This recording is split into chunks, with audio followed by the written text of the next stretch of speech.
सहना भवतु सहनौ भुनक्तु सह वीर्यं करवावहै तेजस्विनावधीतमस्तु मा विद्विषावहै। ॐ शान्ति शान्ति शान्तिः।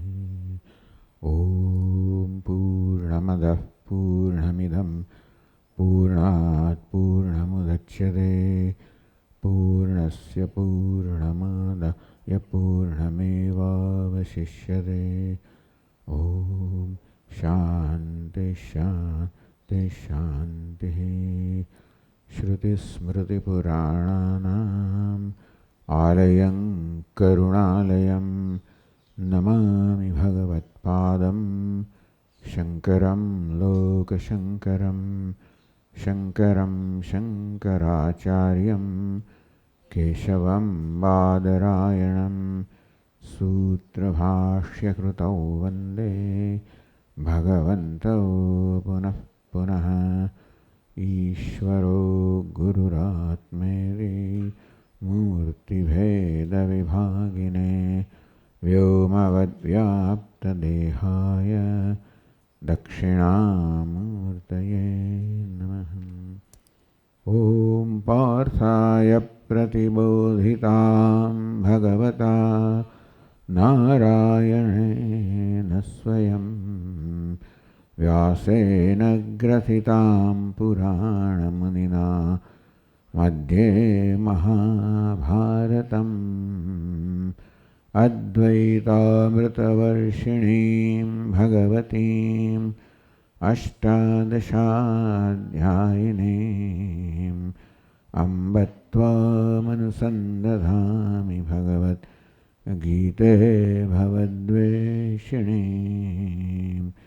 यं ब्रह्मा वरुणेन्द्ररुद्रमरुतः स्तुन्वन्ति दिव्यैस्तवैः वेदैः साङ्गपदक्रमोपनिषदैः गायन्ति यं सामगाः ध्यानावस्थिततद्गतेन मनसा पश्यन्ति यं योगिनः यस्यान्तन्न विदुःसुरासुरगणाः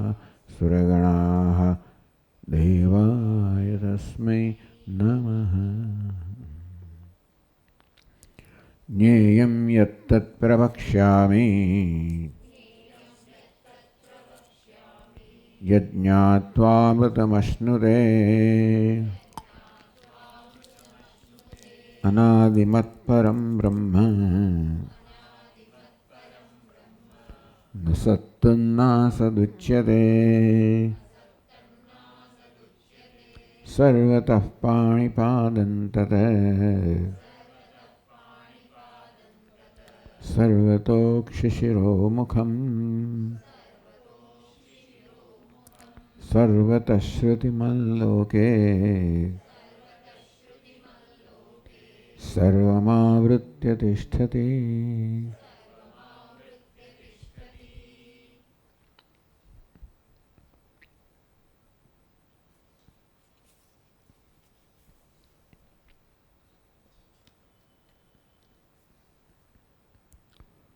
लोके लोकं सर्वं आवृत्य तिष्ठति। घटमठादीम् आकाश एव आकाश જેવી રીતે ઘટ મઠ વગેરેને વ્યાપ્ત કરીને રહેલું છે તેવી રીતે આ પરમાત્મા સર્વ લોકને સર્વ જગતને આવૃત કરીને વ્યાપીને રહેલો છે। તો એક બાજુ કહેવામાં આવ્યું સર્વતઃ પાણીપાદન સર્વત્ર હાથ પગ ધરાવનારો ચક્ષુ મસ્તક મુખ ધરાવનારો શ્રોત્ર ધરાવનારો એમ કહેવાનું આવ્યું। સાથે સાથે સર્વને વ્યાપ્ત કરીને રહેલો સહ વ્યાપ્ત દેહેન્દ્રિયકમ અયઃ અયસ્કાંદેવ ચેષ્ટયતિ એમ કહેવામાં આવ્યું કે સર્વત્ર હાથ પગ વાળો છે અર્થાત પ્રયોજન એ છે કે હાથ પગ વગેરેમાં જે ચેષ્ટાઓ છે એ એને કારણે છે. આમ તો સીધો અર્થ એવો જ થાય સર્વતઃ પાણીપાદંત, સર્વત્ર પાણીપાદ હાથ પગ ધરાવનારો. પછી ટીકાકાર કહે છે એનો અર્થ એવો થાય કે સર્વ દેહ ઇન્દ્રિય સર્વને વ્યાપ્ત કરીને રહેલો છે ચૈતન્ય. એની સન્નિધિથી આ સર્વ કાર્યકરણ સંઘાત પ્રવૃત્ત છે, ચેષ્ટા કરે છે. અયસ્કાંતિવ અયઃ, લોહ ચુંબક જેવી રીતે લોહ ચુંબકને ચેષ્ટિત કરે, ચેષ્ટા પ્રદાન કરે, પ્રવૃત્ત કરે, ગતિમાન કરે પોતાની સન્નિધિ માત્રથી. તો પરમાત્મા સન્નિધિ માત્રથી આ સર્વ કાર્યકરણ સંઘાતને ચેષ્ટા પ્રદાન કરે છે, સ્વયં ન ચાલતી. એટલે એ હાથ પગ વાળો છે માટે હાથ પગ દ્વારા કર્મ કરે છે, ગતિ કરે છે, આંખ દ્વારા જુએ છે, એમ કરીને એમ ન માનવું કે આ કરી રહ્યો છે. એની સંધિમાં સર્વ થઈ રહ્યું છે. એટલે કે ભગવાન નિર્વિશેષ જ રહે છે, પણ નિર્વિશેષ પરમાત્મા છે. એ આ બધું વિશેષતાની દ્રષ્ટિએ સમજવામાં આવ્યું કે બધી વિશેષતાઓ છે, કાર્યકરણ સંઘાત છે. જે અચેતન છે એ ચેતનની જેમ જેવી પ્રવૃત્તિ કરે છે, બતાવે છે કે સર્વને ચેતનતા કે ચેષ્ટા પ્રદાન કરનાર કોઈ હોવો જોઈએ.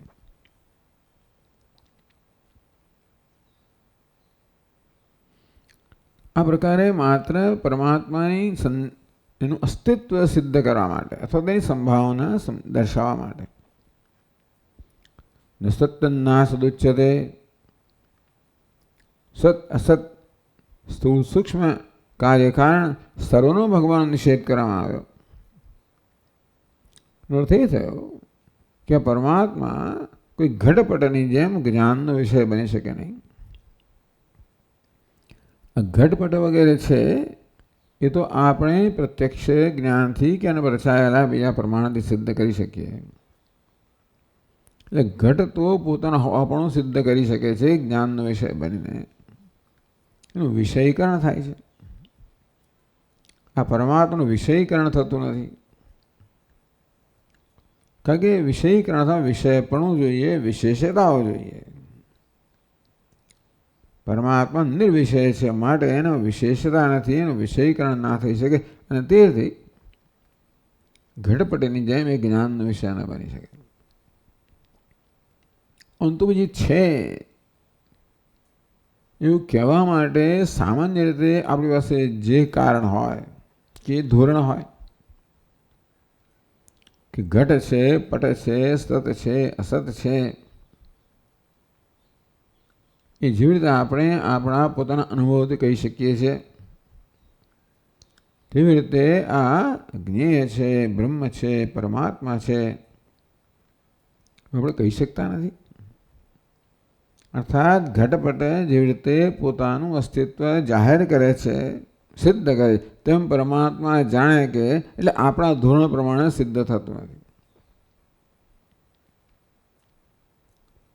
એટલે આવી રીતે પરોક્ષ રીતે કહેવામાં આવે છે. અનુમાન કહો, અર્થાપત્તિ કહો કે આ સર્વ અચેતન કાર્યકરણ સંઘાત ચેતનવાન હોય એ પ્રકારે વ્યવહાર કરે છે. એ બતાવે છે કે કોઈ ચેતનની સન્નિધિ હોવી જોઈએ. આ પ્રકારે આ નિર્વિશેષ પરમાત્માનું હોવાપણની સંભાવના બતાવવામાં આવે છે.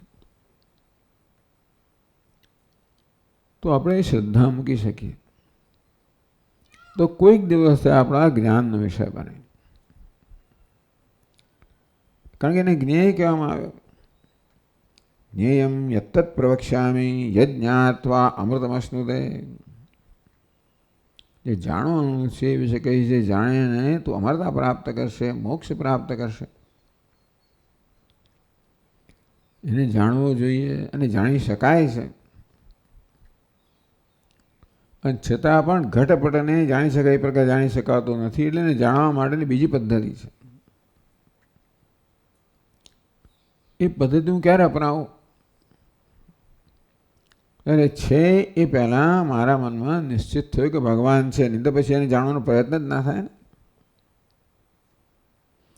અસ્તિત્વ ઉપલબ્ધવ્ય, પહેલાં પરમાત્મા છે એ મનમાં ખાતરી થાય તો પછી એને જાણવા માટે હું પ્રવૃત્ત થઉં. તો અમાનિત્વમ, અધમ્યત્વમ, અહિંસા, આ બધી વસ્તુઓ કેળવું. એટલા માટે આ કહેવામાં આવ્યું કે સર્વતઃ પાણીપાદંતત નિર્વિશેષસ્ય ક્ષેત્રજ્ઞસ્ય આત્મનઃ સવિશેષ સ્વરૂપ ઉપન્યાસ તત્સદભાવ દ્યોતનાર્થ.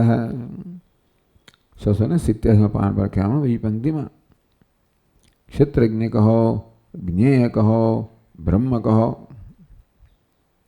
જે નિર્વિશેષ છે, એનો આ પ્રકારે આપણી સમક્ષ ઉપન્યાસ કરવામાં આવ્યો, આ પ્રકારે પ્રસ્તુત કરવામાં આવ્યો. કેવી રીતે? સવિશેષ સ્વરૂપ, નિર્વિશેષ બધા પ્રકારની વિશેષતાઓ ધરાવતો હોય. જે નિર્વિશેષ છે, હાથ પગ વગરનો છે. અપાણીપાદ એટલે કે સર્વતઃ પાણીપાદંતત, સર્વત્ર હાથ પગ ધરાવનારો છે.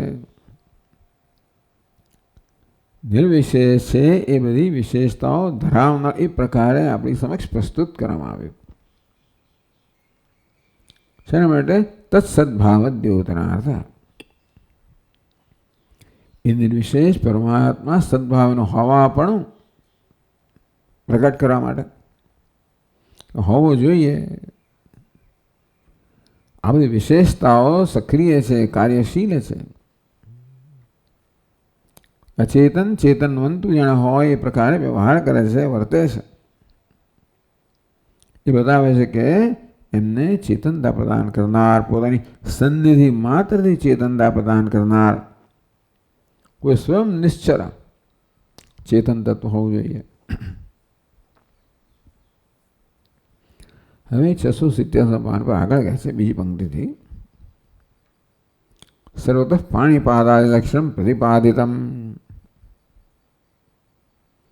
તો આ પ્રકારે સર્વત્ર હાથ પગ ધરાવનાર, ચક્ષુ મસ્તક મુખ ધરાવનાર, સર્વત્ર શ્રોત્રેન્દ્ર શ્રોત્ર ધરાવનાર એવું પ્રતિપાદિત કરવામાં આવ્યું કે શેને માટે આ પ્રકારે ક્ષેત્રજ્ઞને કે બ્રહ્મનું આ પ્રકારે કેમ વર્ણન કરવામાં આવ્યું?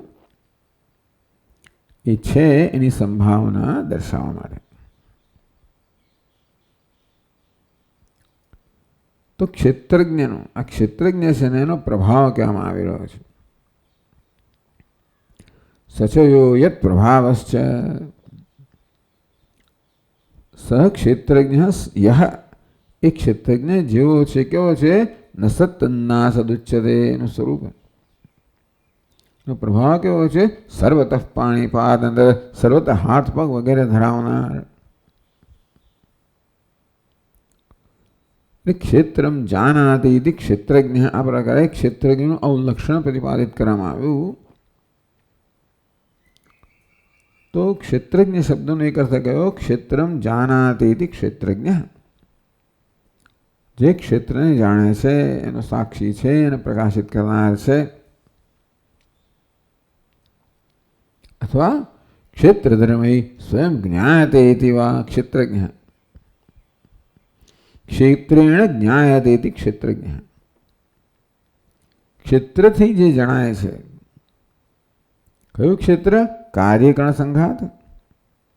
આ કાર્યકણ સંઘાતની ચેષ્ટાથી પણ જે જણાય છે એમણે ક્ષેત્રજ્ઞ કહેવાય. ઇતિ વા ક્ષેત્રજ્ઞ. આમ ક્ષેત્રજ્ઞ શબ્દનો ભગવાને બે રીતે અર્થ સમજાવ્યો.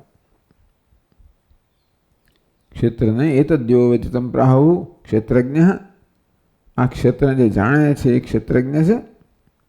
અથવા આ ક્ષેત્રથી જણાય છે, ક્ષેત્રના ધર્મોથી, ક્ષેત્રની ચેષ્ટાથી જેનું હોવાનું જાણવામાં આવે છે એ પણ ક્ષેત્રજ્ઞ છે.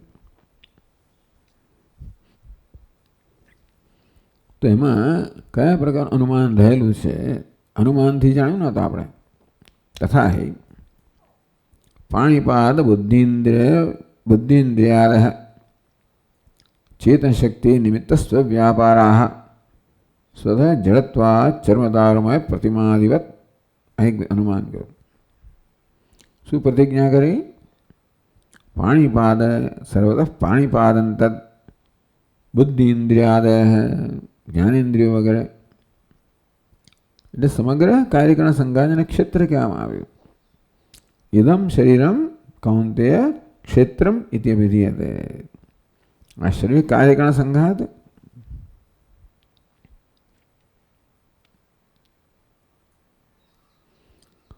તો એ દ્વારા ક્ષેત્રજ્ઞ કેમ જણાય છે? ચેતન શક્તિ નિમિત્ત સ્વવ્યાપારા. આ હાથ પગ જ્ઞાનેન્દ્રિયો કર્મેન્દ્રિયો અંતઃકરણ આ સર્વ પ્રકૃતિની ઉપજ છે, અચેતન છે. સ્વવ્યાપારા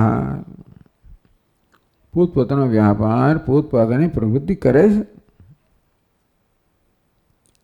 એમાં પોતાનામાં પોતાની પ્રવૃત્તિ કરવાની કોઈ ક્ષમતા નથી કે અચેતન છે.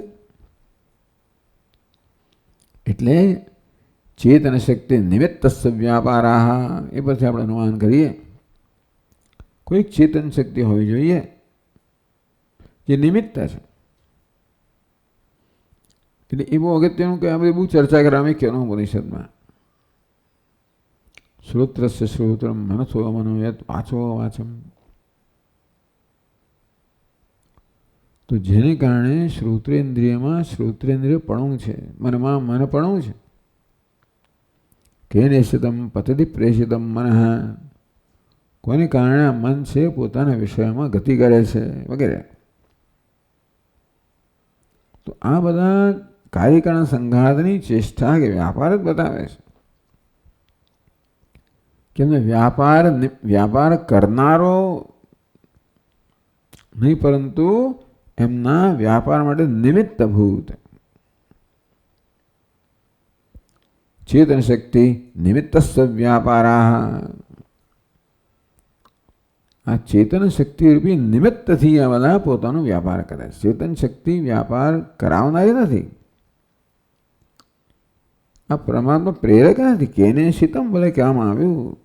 કોની આજ્ઞાથી, કોની પ્રેરણાથી, કોના આદેશથી પ્રેષિતમ. તો કે નહીં મુખ્ય આજ્ઞા પણ નથી કે પ્રેરણા પણ નથી કે આદેશ પણ નથી, માત્ર સન્નિધિ છે. છતાં નિમિત્ત કહેવામાં આવ્યું. એ છે માટે આ બધી પ્રવૃત્તિ છે. એ ન હોય તો પ્રવૃત્તિ ન હોય માટે એ નિમિત્ત બન્યો. ચેતન શક્તિ નિમિત્ત સ્વવ્યાપારા. આ ચેતન શક્તિ રૂપી નિમિત્તને કારણે આ કાર્યકરણ સંઘાત પોતપોતાનો વ્યાપાર કરે છે. અનુમાન કરીએ. દૃષ્ટાંત. તો હેતુ સ્વતઃ જડત્વાદ ચર્મદારમય પ્રતિમાદિવત. પ્રતિજ્ઞા આપો એટલે હેતુ આપવો પડે. દૃષ્ટાંત પણ આપ્યું. સ્વતઃ જડત્વાદ સ્વયં જડ છે માટે સ્વયં પ્રવૃત્તિમાં ના હોઈ શકે. ચર્મ દારૂમય પ્રતિમાદિવત. કઠપુતળી હોય, ચર્મ પ્રતિમાદિવત. દારૂ એટલે લાકડું. કઠપુતળી. આ કઠપુતળી તો બિચારી અચેતન છે, છતાં પણ નાસી રહી છે. એ બતાવે છે કે એની આ ગતિ માટે, ચેષ્ટા માટે કોઈક અન્ય નિમિત્ત છે. આ કઠપુતળી સ્વયં ચેષ્ટા ના કરી શકે. તેમ દારૂ ચર્મ કદાચ ચામડાની બનાવતા હશે, ખબર નથી. કઠપુતળી કે બીજું કશું. એ આપણે એને આવી કાંઈ પ્રવૃત્તિ કરવી જોઈએ, વ્યવહાર કરવી જોઈએ. જાત જાતનું બધું કરતી હોય છે કે બધું ઘણું ચાલે. બધું એના તો આખા નાટકો થતા હોય છે. એ દૃષ્ટાંત છે સ્વયં સ્વીકૃત છે. તો જેવી રીતે બધા જ સ્વીકારે છે કે આ કઠપુતળી છે એ સ્વયં વ્યાપાર કરી શકતી નથી, પરંતુ કોઈ ચેતન નિમિત્ત હોવું જોઈએ, ગમે તેમ ના ચાલે. સૂત્રધાર છે કેવો ચેતન હોવો જોઈએ. તો તેવી રીતે આ બધો કાર્યકારણ સંઘાત પણ કેવો છે, સ્વયં અચેતન છે, છતાં પણ બધો વ્યાપાર કરે છે, વ્યવહાર કરે છે. બતાવે છે કે કોઈ ચેતન નિમિત્ત કે અધિષ્ઠાતા હોવો જોઈએ. તો આપણે કહીએ ચેતન અધિષ્ઠાતાને સિદ્ધ કરવા માટે અનુમાન કહેવામાં આવ્યું. અથવા દેહેન્દ્રિયાદઃ સ્વતો જડાઃ ચેતન અધિષ્ઠાતૃંતર બુદ્ધિપૂર્વકમ પ્રવૃત્તિમત્વાદ રથાદિવત. અથવા દેહ ઇન્દ્રિય કાર્યકારણ સંઘાત છે, જડ હોવો જોઈએ, અચેતન છે. કેમ કહો છો ભાઈ? ચેતન જણાય છે એટલે આવું કહેવું પડે આપણે. કાર્યકારણ સંઘાત ચેતન હોય એમ જણાય છે ને, પણ સ્વયં અચેતન હોવો જોઈએ. ચેતન અધિષ્ઠાતૃંતર બુદ્ધિપૂર્વકમ પ્રવૃત્તિ મત્વાદ રથાદિવત. તો અધિષ્ઠાતૃ બીજો ચેતન અધિષ્ઠાતા હોય તો જ એમની બુદ્ધિપૂર્વક પ્રવૃત્તિ થઈ શકે. રથાદિવત, રથની બુદ્ધિપૂર્વક પ્રવૃત્તિ છે એ છે ને કે ભાઈ ચેતનને કારણે છે. અને માટે કહીએ રથ સ્વયં કેવો છે, અચેતન છે. તેમાં ચેતન છે એટલા પ્રવૃત્તિ છે, માટે સ્વયં કેવા છે, અચેતન છે. હવે એમાંથી શું સિદ્ધ કરવા માંગે છે? જે હોય તે, પણ આમાં શું છે કે આ દેહેન્દ્રિય સંઘાત ચેતન હોય એમ જણાય છે. કોઈ પ્રશ્ન કરે કે ભાઈ તમારે બે ચેતનની કલ્પના કરવાની શી જરૂર છે? આ દેહેન્દ્રિય સંઘાત પોતાની જાતે પ્રવૃત્તિ કરે છે ને. તમે આમાં હાથ પગની પ્રવૃત્તિ દ્વારા, જ્ઞાનેન્દ્રિયોની પ્રવૃત્તિ દ્વારા, કે કર્મેન્દ્રિયો કે અંતઃની પ્રવૃત્તિ દ્વારા તમે એમ કેમ કહો છો કે બીજો ચેતન અધિષ્ઠાતા હોવો જોઈએ? કેમ એ સ્વયં પ્રવૃત્તિ ના હોય? હાથ પગ ઇન્દ્રિયો કાર્યકારણ સંઘાત સ્વયં ચેતન છે, માટે પ્રવૃત્તિ કરે છે. એનો અધિષ્ઠાતા, એનો પ્રેરક છે બીજો ચેતન છે, એવી જાતની કલ્પના કરવાની છે જરૂર. એટલે પુરવાર કરવું પડ્યું કે ભાઈ આ અચેતન છે આ સંઘાત. એટલે ચેતન સંઘાત અચેતન છે એ નક્કી થાય તો જ પછી એની ચેતનતા પ્રદાન કરનાર કોઈ ચેતન છે નક્કી થાય ને. દેહેન્દ્રિયાદ સ્વતઃ જડાહ, આ દેહેન્દ્રિયતા વગેરે કહો કાર્યકારણ સંઘાત એ સ્વતઃ કેવો છે, અચેતન છે, જડ છે. ચેતન અધિષ્ઠાતા ન હોય, જો ચેતન અધિષ્ઠાતા ન હોય તો બુદ્ધિપૂર્વક પ્રવૃત્તિ ના કરી શકે. જેમ કે સુષુપ્તિમાં ચેતન અધિષ્ઠાતા નથી, મળ્યા સંઘાત પ્રવૃત્તિ કરી શકતો નથી. તમે બોલો તો સાંભળતો નથી, તમને પ્રતિભાવ દર્શાવતો નથી. અંતેથી કેવો છે, કોઈ પ્રવૃત્તિ વગરનો છે. એ બતાવે છે મૃત્યુ વખતે પણ એવું થાય. મૃત્યુ પછી પણ આ સંઘાત અકબંધ જ છે કેટલોક સમય તો, છતાં એમાં કોઈ પ્રવૃત્તિ નથી. બતાવે કંઈક હતું, કોઈક ચેતન અધિષ્ઠાતા હતો જેને કારણે આ કાર્યકારણ સંઘાત પ્રવૃત્તિમાં હતો. એ સ્વયં અચેતન છે, જે અત્યારે જોઈ શકાય છે. સ્વયં ચેતન હોય તો જેને આપણે મૃત્યુ કહીએ છીએ કે શબ કહીએ છીએ, એ આમ તો બધી રીતે શરીર એવું બધું અકબંધ જ છે. હમણાં બોલશે એવું લાગે તમને ઘણી વાર. ક્યારેક મૃત્યુ પામેલી વ્યક્તિ એવી હોય છે કે આમ જાણે કે હમણાં બોલશે, એવું ઘણા લોકોનું મૃત્યુ થતું હોય છે. બોલે નહીં, કોઈ પ્રવૃત્તિ નથી, કારણ કે સ્વયં પ્રવૃત્તિ કરી શકે એમ નથી. કોઈ ચેતન અધિષ્ઠાતા રહ્યો નથી. When Narayana departs, his holiness becomes H.S. Swami Phalana Phalana, becomes his hollowness. And after a while becomes his heaviness. એટલે જો એ ચેતન હોત તો ના થયું હોત. અને તેથી બે વસ્તુ આ દ્વારા કહેવામાં આવી આપણા નિરીક્ષણ પરથી કે આ ચેતન આ સંઘાત અચેતન છે. કારણ કે ચેતન અધિષ્ઠાતા નથી તો એવી જાતના અન્વય વ્યતિરિક્ત બતાવ્યું. સુષુપ્તિમાં કહો, મૃત્યુ પછી કહો, ચેતન અધિષ્ઠાતા છે નહીં. અંત્યારે સંઘાત કેવો છે? નિશ્ચેષ્ટ છે, ચેષ્ટા વગરનો છે. અને એની પહેલા ચેષ્ટાવાન હતો, કંઈક હતું ત્યારે ચેષ્ટાવાન હતો, એ ચેતન અધિષ્ઠાતા. આ પ્રકારે આ કાર્યગણ સંઘાત જ ચેતન અધિષ્ઠાતાની સન્નિધિ પુરવાર કરે છે.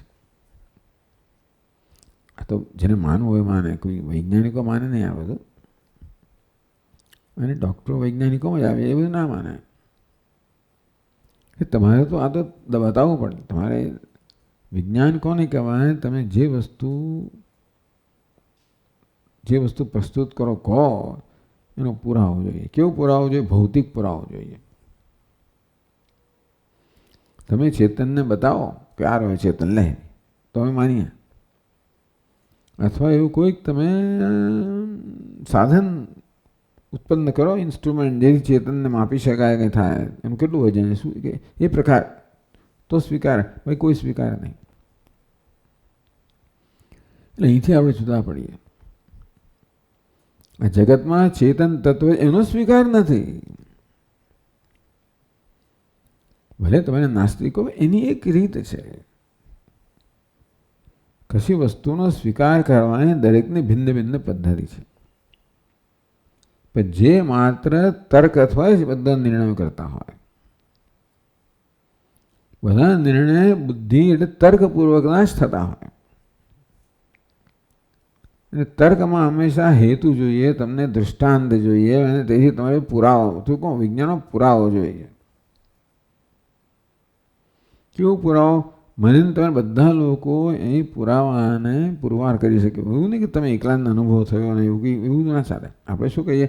આને જુદો પુરાવો છે. તમે તો મન અંતરનો પુરાવો તો તમે, એ તો ઠીક છે, એ તો આને થયું, પેલાને ક્યાં થયું છે? એટલે આ અહીંયા જે શ્રોતાઓ છે એમનો વાળા પ્રશ્ન છે જ નહીં, તો દુનિયામાં એક મોટો પ્રશ્ન છે, ઈશ્વર છે કે નહીં, ચેતન છે કે નહીં. ઈશ્વરને પાછું તમે સર્વજ્ઞ, સર્વશક્તિમાન, સર્જન, પાલન એવું કરો, પછી કૃપાળ, એટલે બહુ વધારે મુશ્કેલી પડે. એ વધારે મુશ્કેલ થઈ જાય પુરવાર કરવો. કૃપાળો છે તું કે છે ને, તું કૃપા કહે છે. એટલે ટૂંકમાં કોઈ સવિશેષ ઈશ્વરને પુરવાર કરવો વધારે મુશ્કેલ છે. એ બધાને શ્રદ્ધાનો વિષય છે. પણ વેદાંતિન માટે આ ચેતન ઈશ્વરને એ શ્રદ્ધાનો વિષય નથી. કે આપણને કોઈ પૂછે ઈશ્વર છે ને પુરાવો છો, તું જ પુરાવો છો. લ્યા તું છું કે નહીં? તો કહે શું? કેવી રીતે કહે છે તું? આ હું છું, આ તું છું. તું ઊંઘમાં હોય ત્યારે તું છું, હંમેશા તું છું. દેહ છે મારે તું છે કે તું છે મારે દેહ છે? તું જળ છું કે ચેતન છું? હું ચેતન છું. બસ તો પછી ચેતન એ જ ઈશ્વરનો પુરાવો છે. તું જ ઈશ્વર મળેનો પુરાવો છે વેદાંત એમ કે. એને કોઈ પણ નકારી શકે નહીં. એ સિવાય તમે ઈશ્વરને તમારી જુદો ઈશ્વરને પુરવાર કરવા જાઓ થઈ જ ના શકે. નિર્વિશેષ ઈશ્વર છે, ફલાણો ઢીકણો સ્વર્ગમાં છે, એ બધું કોઈ સ્વીકાર, જેને સ્વીકારે. પણ જે લોકો માત્ર તર્કના વૈજ્ઞાનિક જેને પોતાની જાતને કહેવાના લોકો છે, એ પોતે એમની પોતાની જડતા, દરેકની જડતા જ હોય છે. એવી જાતની બાઉન્ડ્રી, બધી રેખાઓમાંથી બહાર નહીં જવાનું, એથી આગળ કશું જવાનું નહીં. એ અમને જળ કે પેલા આને જળ કે, જેટલું બધા પોતાની બાઉન્ડ્રી બાંધી રાખે છે. પણ વેદાંત એમ કે ઈશ્વર છે એનો પુરાવો શું? તું છું કે નહીં? તું છો તો ઈશ્વર. કોણે કહે હું ઈશ્વર? હું ઈશ્વર છું? હા. કેવી રીતે? એવું તને કહીશ. એટલે આપણને ચેતન છે કે નહીં, કે ચૈતન્ય ઈશ્વર છે કે નહીં, એને વડે હું છું કે નહીં એ પુરાવો છે. હું ચેતન છું એમાં કોઈ શંકા નથી. હોય કરનાર આપણા પોતે ચેતન છે, સભાનતા ધરાવનારો છે, અને આ વસ્તુ અચેતન છે. એટલે પોતાની ચેતનતામાં કોઈને અવિશ્વાસ નથી. ચેતનનું સ્વરૂપ શું છે પછી ચર્ચા છે. પણ હું છું અને ચેતન છું એ તો બધા સ્વીકારે. બસ ચેતન હોવું એ જ પુરાવો છે. આ રીતે અહીં બે વસ્તુ કહેવામાં આવી કે ચેતન છે કારણ કે અચેતન આવો કાર્યકર સંઘાત જે પોતાની જાતે ચેષ્ટાવાન ન હોય, ચેષ્ટાવાન છે કઠપુતળીની જેમ, માટે એનો સૂત્રધાર, એનો પ્રેરક હોવો જોઈએ. અને સ્વયં અચેતન છે, ચેષ્ટાવાન નથી, માટે સ્વયં આ સંઘાત અચેતન છે. એવમ સર્વ પ્રાણી દેહેન્દ્રિયાદિ ઉપાધિભિ જ્ઞેયસ્ય બ્રહ્મણ અસ્તિત્વ અવગમ્યતે. જે 12મા શ્લોકમાં કહ્યું જ્ઞેયમ યત્તત પ્રવક્ષ્યામિ. હવે જે જ્ઞેય છે, જાણવાનું છે, એ વિશે હું તને વિસ્તારથી સમજાવીશ, બહુ સ્પષ્ટતાથી સમજાવીશ. ભગવાન એવમ સર્વ પ્રાણી દેહેન્દ્રિયાદિ ઉપાધિભિ, બધા જ પ્રાણીઓની કાર્યકરણ સંઘાત ઉપાધિથી આ ચેતન જે છે બ્રહ્મ છે એના અસ્તિત્વનું આપણે નિર્ણય કરી શકીએ છીએ. અવગમ્ય તે આપણે એ સમજ પર આવી શકીએ કે ચેતન બ્રહ્મ છે. શેના પરથી? આ બધી કાર્યકરણ સંઘાત રૂપી ઉપાધિ દ્વારા.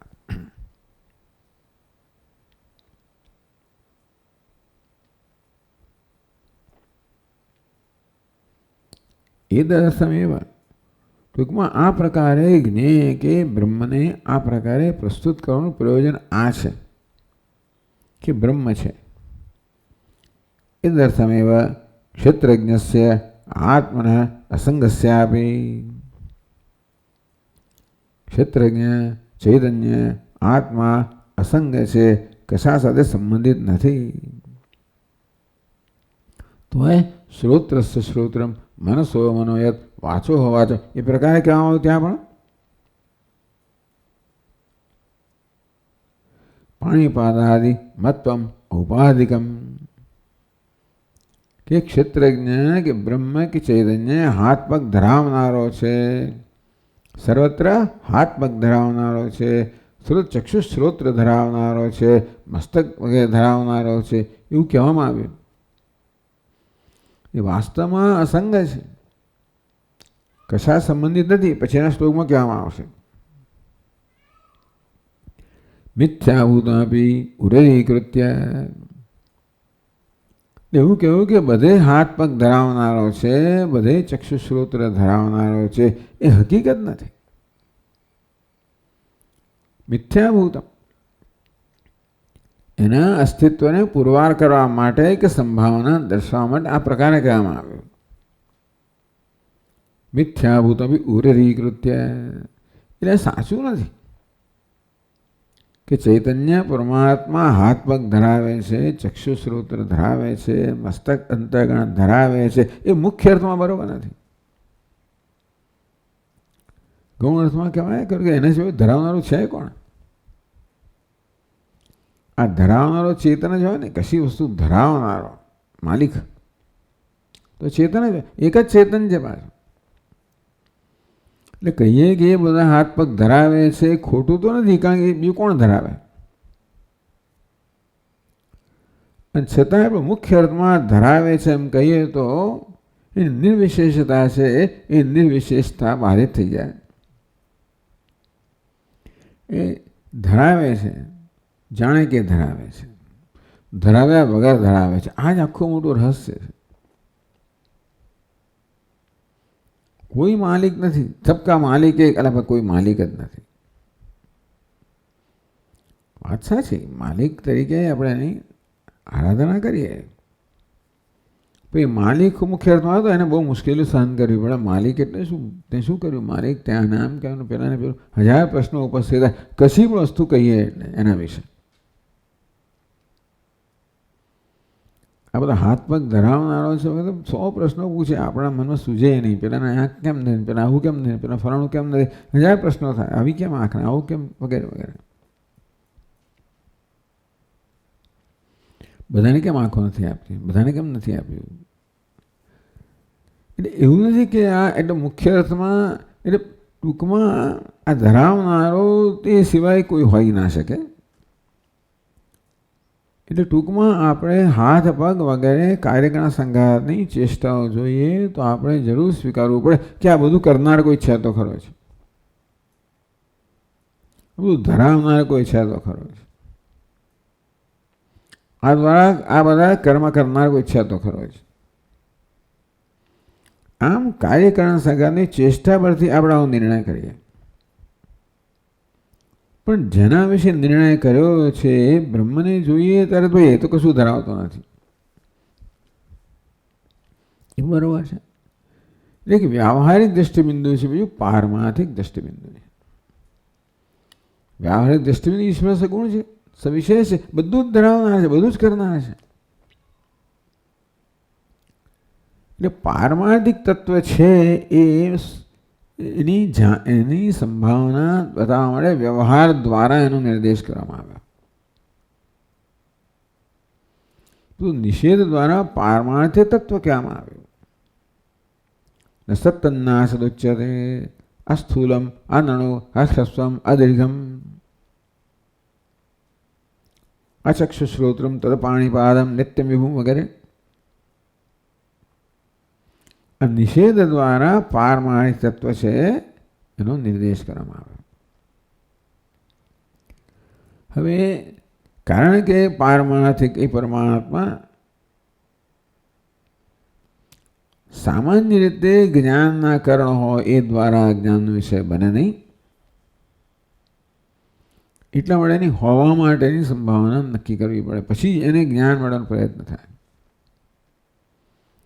એટલે વ્યવહાર દ્વારા પારમાર્થિક તત્વ છે એવું નક્કી થયું.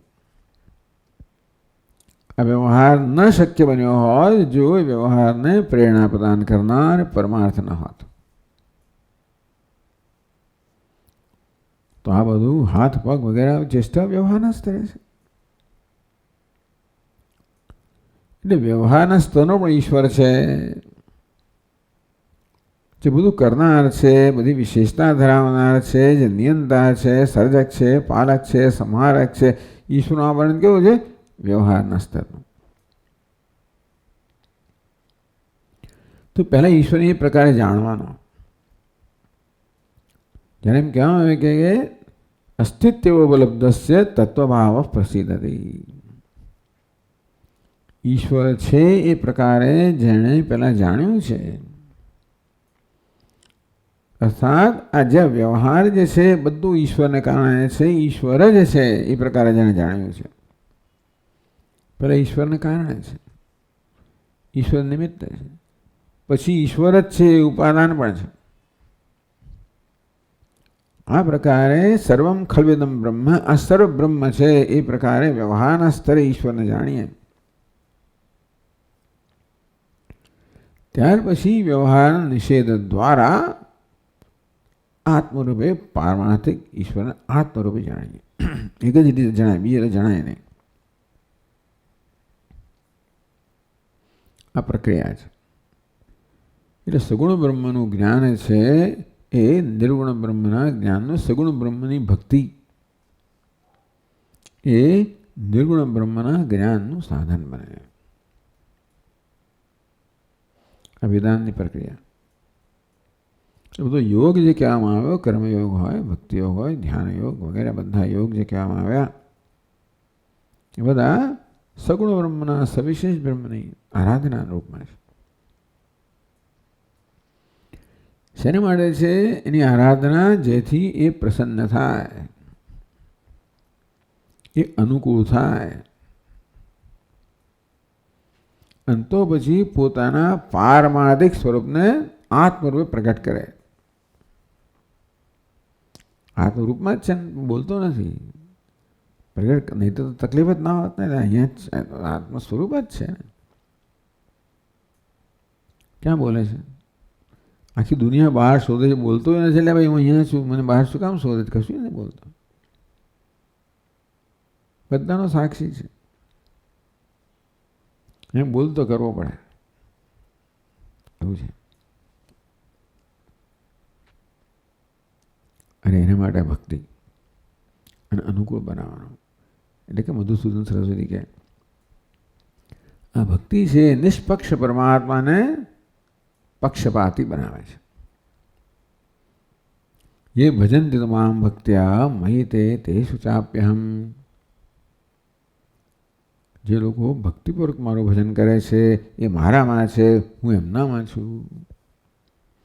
મને ક્યારેક યાદ આવે કે આ બધું સામાન્ય ત્યાં બહુ લોકો છે સ્વામી અમારી સામે જોતા જ નથી તમે. કોઈ ખાલી પહેલી જ વાર જ્યારે સ્વામી પ્રાર્થના કરતા હોય ત્યારે એમનો ચહેરો આમ હોય છે, બાકી હોતો જ નથી. વાત સાચી છે. પણ આ રીતે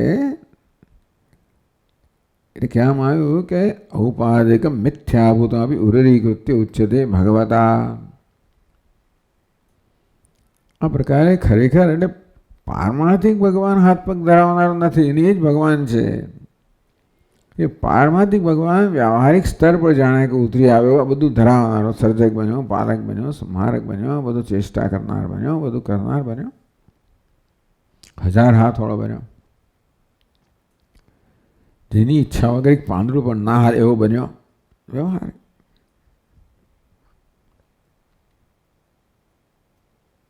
ભગવતા મુમુક્ષુણામ સ્વતત્વ અભિગમાય.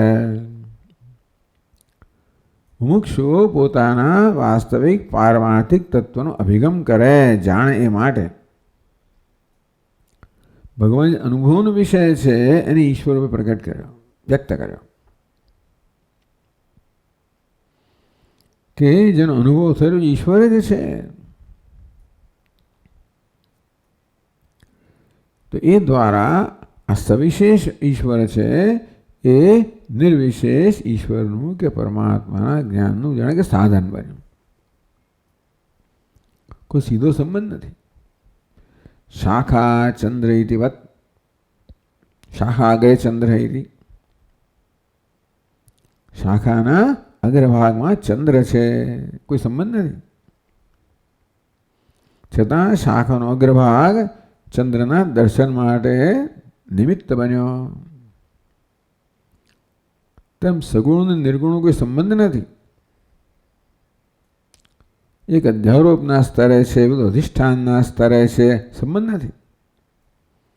છતાં અધ્યારોપ કહો, વ્યવહાર કહો, આ બધું જ પેલા અધિષ્ઠાનના જ્ઞાન માટેનું. એટલે તમે પછી વાચ્ય લક્ષ્યાર્થ વગેરે જે કહો તે એ પ્રકારે શાખાના અગ્રભાગને જોયા પછી દ્રષ્ટિ આપણે હટાવીને ચંદ્ર પર પ્રાપ્ત માંડી શકીએ. એ પ્રકારે પારમાર્થિક તત્વનો ઉપદેશ કરવો કે એનું જ જ્ઞાન ઉત્પન્ન કરવું એ ભગવાનનું પ્રયોજન છે. એના માટે આ ઈશ્વરના વ્યાવહારિક રૂપનું આ પ્રકાર વર્ણન કરવામાં આવ્યું.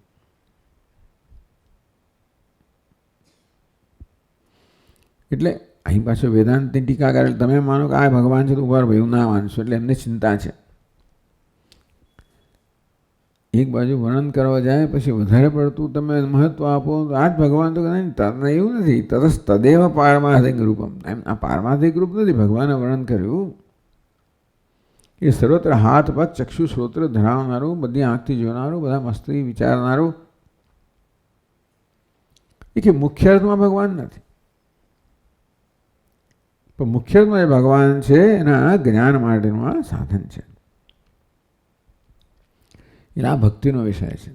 પોતે કહ્યું પણ ખરો, ઐશ્વરનું રૂપમ વ્યવહારે તત્સત્યમેવ યદેતત આરાધ્ય તત્પ્રસાદેન મુમુક્ષુ મુક્તિમ ગચ્છતિ. એવું કહ્યું ખરું. ઐશ્વર્યમ રૂપમ જે કહેવામાં આવ્યું સર્વત્ર હાથ પગ ધરાવનારો, સર્વ હાથથી કર્મ કરનારો, પગથી ગતિ કરનારો, ચક્ષુથી જોનારો, એ વ્યાવહારિક સત્ય તો ખરું જ નથી, એવું તો ના કહેવાય. યદિ તत् આરાધ્ય તત્પ્રસાદેન મોક્ષ મુક્તિમ ગચ્છતિ.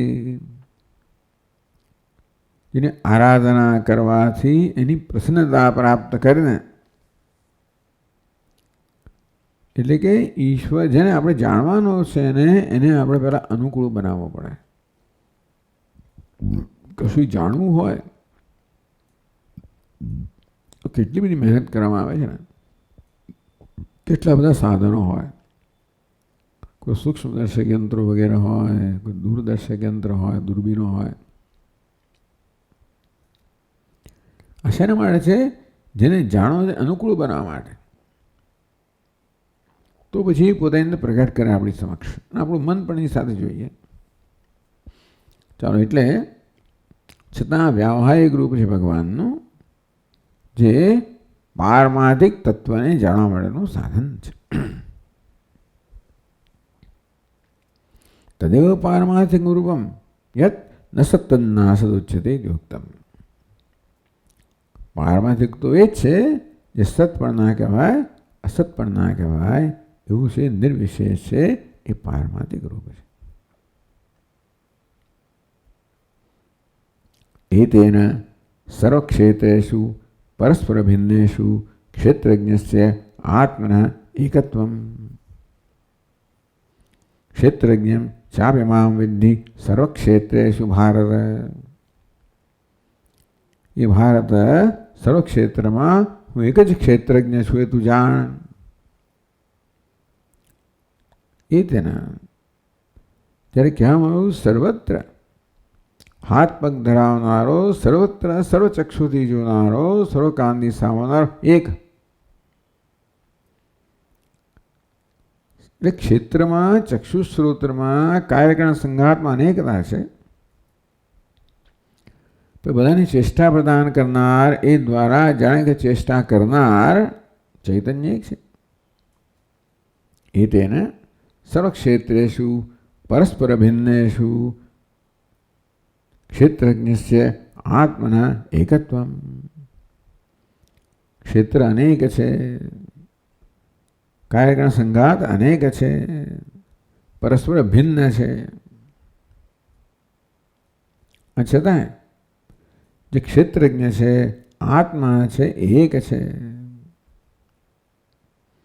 આ વસ્તુ પછી કહેવામાં આવશે.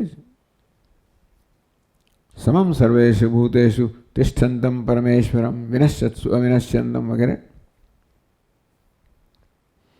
તો આ શ્લોક દ્વારા આ કહેવામાં આવ્યું કે બધા ક્ષેત્રમાં ક્ષેત્રજ્ઞ કહો, ચૈતન્ય કહો, આત્મા કહો, નિર્વિશેષ એક જ છે. સ્વસંધિ માત્રેણ તત્તદ્દેહેન્દ્રિયાદિ પ્રવૃત્તિ નિમિત્તત્વમ. એક, અને પછી અદ્વિતીય પણ કયો. ક્ષેત્રજ્ઞમ ચાપ્યમામ વિદ્ધિ, એમ જ્યારે કહ્યું, સમજાવતા હતા ટીકાકાર, ત્યારે કહ્યું ક્ષેત્રજ્ઞમ હું છું ને ક્ષેત્ર પણ હું જ છું. બે વસ્તુ છે, ક્ષેત્ર અને ક્ષેત્રજ્ઞ, બંને હું જ છું, મળે અદ્વિતીય છું, એમ પણ કહેવામાં આવ્યું.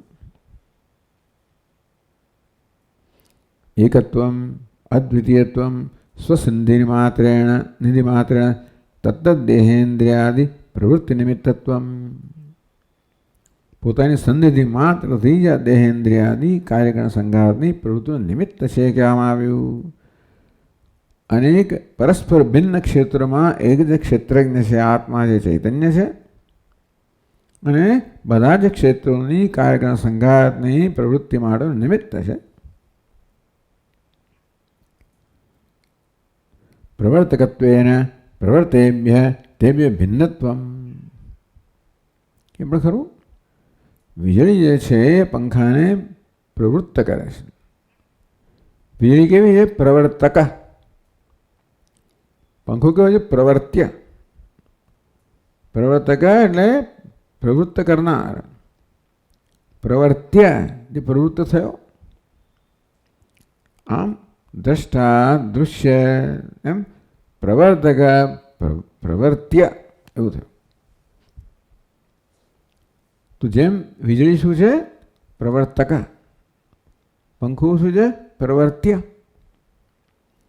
તેમ પરમાત્મા કેવો છે? પ્રવર્તક. આ બધો કાર્યકારણ સંગાત પ્રવર્ત્ય. આ પ્રવર્તક પ્રવર્ત્ય કરતા ભિન્ન હોય. આ બધા ક્ષેત્રોમાં, બધા પંખામાં, બધા જ ઉપકરણમાં એક જ વીજળી છે. એ જ બધા ઉપકરણોને, પંખા વગેરેને ચેષ્ટા ચેતનતા પ્રદાન કરનાર છે. ઉપકરણો પ્રવર્ત્ય છે અને વીજળી પ્રવર્તક છે અને એનાથી ભિન્ન છે. આ પ્રવર્તક છે, પ્રવર્ત્ય કરતા ભિન્ન હોય, અસંબંધિત હોય, સ્વતંત્ર હોય. પ્રવર્તકત્વેન પ્રવર્તેભ્ય તેભ્ય ભિન્નત્વમ. એટલે કે કાર્યકારણ સંગાત કહો જે પ્રવર્ત્ય છે, જે પ્રવૃત્ત કરવામાં આવ્યો, પ્રવર્તક એને પ્રવૃત્ત કરનાર ચૈતન્ય છે એના કરતાં ભિન્ન છે. જેમ વીજળી આ બધા ઉપકરણ કરતાં ભિન્ન છે. નિર્વયવત્વમ. બધા જ અવયવમાં વ્યાપ્ત છે. આ પછી પાણીપાદ કહો, ચક્ષુશ્રોત્ર કહો, આ બધું શું છે? અવયવો છે. બધા અવયવમાં વ્યાપ્ત ક્યારે હોય શકે? પોતે નિરવયવ હોય ત્યારે. બધા જ આવી રીતે આ ઘટપટ વગેરે જેટલા બધા પણ છિદ્રો છે વ્યાપ્ત ક્યારે હોય? જે છિદ્ર વગરનો હોય. બધા આકારમાં વ્યાપ્ત ક્યારે? જે નિરાકાર હોય. બધા અવયવો છે આપણા હાથ પગ વગેરેમાં વ્યાપ્ત ચૈતન્ય નિર્વયવ હોવો જોઈએ. નિર્વયવત્વમ નિત્યત્વમ. આ કાર્યકારણ સંગાત અનિત્ય છે. પણ પેલો પ્રવર્તક અસંબંધિત છે એનાથી. એટલે કહ્યું કે ભાઈ આ પંખા તૂટી જાય ને બધું થાય, વીજળી નથી તૂટતી. આ તો દૃષ્ટાંત છે, બહુ લાંબુ ખેંચવાનું નહીં, પછી ઘણું સારું દૃષ્ટાંત છે. બલ્બ બિચારા ફ્યુઝ થઈ જાય ને પંખો બગડી જાય ને આમ ટ્યુબલાઇટ જતી રહે ને હિન્દુસ્તાનમાં આખો દર થયા જ કરાવે બધું. મોટે ભાગે વીજળીને કંઈ થતું નથી. તેવી રીતે આ બધું અનિત્ય છે. આ કાર્યકારણ સંગાત અનિત્ય છે, પ્રવર્ત્ય છે, અનિત્ય છે, અને પ્રવર્તક કેવો છે? નિત્ય છે. નિરવયવત્વમ. વીજળી કેવી છે? નિરવયવ છે, નિરાકાર છે. કેવી છે? નિત્ય છે. એ આવતી જતી નથી. બલ્બ પ્રકાશ આવી જાય, પંખાની ગતિ આવી જાય, વીજળી આવનારી જનારી નથી. ચેતનત્વમ. આ પ્રવૃત્તિ કેવો છે? સંઘાત અચેતન છે, એનો પ્રવર્તક કેવો છે? ચેતન છે. અસંગત્વમ. એનો કોઈ સંબંધ નથી. આશ્ચર્યની વાત છે ને. વીજળી છે એની સન્નિધિ માત્રથી પંખો ચાલે છે, પરંતુ પંખા તો કોઈ સંબંધ નથી. બલ્બ સાથે સંબંધ નથી. બલ્બ તૂટી જાય તો વીજળીને કંઈ થતું નથી. બલ્બ નાનો હોય મોટો હોય ગમે તેવો હોય, વીજળી કેવી છે? એનાથી અપ્રભાવિત છે, અસંગ છે. આગળ કહે છે પણ ખરા. ચેતનત્વમ, અસંગત્વમ, અસંસારિત્વમ. આ બધી સુખી દુઃખી છે ને સંસારી છે. જન્મ મૃત્યુ એને થાય સંસારી છે. અનિત્ય છે, સંસારી છે. એનાથી તદ્દન વિલક્ષણ અસંગ. પરમાત્મા છે અસંસારી છે. બધા સંસાર ધર્મોથી પર છે. વસનાયા વિપાસે શોકમ મોહમ જરા મૃત્યુ મત્યેતી. ભૂખ તરસ કહો, શોક મોહ કહો, વૃદ્ધાવસ્થા મૃત્યુ કહો, આ બધો સંસાર ધર્મ છે. અત્યેતી એનો અતિક્રમણ કરી રહેલો છે. અસંસારિત્વમ, પૂર્ણત્વમ.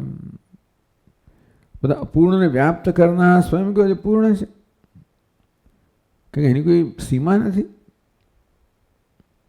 ભૂતિતમ ભવતી. આટલી બધી વસ્તુઓ ભગવાને કહી. આ શ્લોક દ્વારા આ જે ક્ષેત્રજ્ઞ છે, આત્મા છે, પરમાત્મા છે, એના વિશે આ બધી વસ્તુઓ આપણને ભગવાને આનો બોધ કર્યો. અર્થાત આ દ્વારા આપણે આટલું સમજી શકીએ. જો આ શ્લોક પર વિચાર કરીએ ત્યારે ભગવાન આટલી વસ્તુ આપણે કહી રહ્યા છે એ આપણે સમજી શકીએ.